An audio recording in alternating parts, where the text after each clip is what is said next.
Hey there everybody, this is Mike, Low Def Media, and today we are outside using the DJI Pocket 1. Let me do something here real quick. I'm gonna center it up. Okay, there. Sometimes, it gets just a little unlevel. Okay, so here's the deal. Why am I using this camera? It is a little older. And the reason being is because there's a lot of attention being given to the Pocket 3, and justifiably so. It's a very good camera. 1-inch sensor, so it's got a much better image quality than this particular model, but it does come at a cost. One, it's more expensive, but two, it's also much larger, and so it's not nearly as convenient as the smaller Pocket 1. It's a 4K image, 30 frames a second. Still very impressed by the image quality that comes out of this camera, even though it's years old now. So I wanted to give you some sample footage of this camera because it does come at a much better price point than the Pocket 3. Now I do have an ND filter on it today because it is super bright. So if it looks a little bit dark when I get into this shaded area, that would be why. But why use this camera today?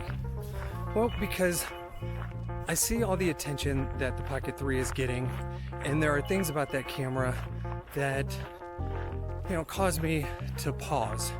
For example, the size, the fact that the background is always blurry because it's that 1-inch sensor. I do like the fact that it's got a wider field of view than this camera, but I just don't see using that camera as often as I would a traditional camera just because of the form factor. It's the same problem I've had with this one. This is a great camera, it's got great audio, it's got great features, great image, but when I go out on trips, vacations, weekend getaways, those kind of things, I don't gravitate towards this camera because of the form factor. Using a gimbal style camera, it's just a little bit more inconvenient than using a traditional point and shoot or an action camera. Those I find to be much more reliable than this gimbal camera.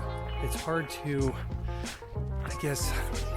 guesstimate where this thing is going to shoot when you're pointing it away from you trying to get the shot, because again, it's a gimbal, it's floating, you either have to lock the gimbal head so that it acts more like a traditional camera, or you have to find a point and focus on it. And so there are some drawbacks, some challenges with a gimbal style camera.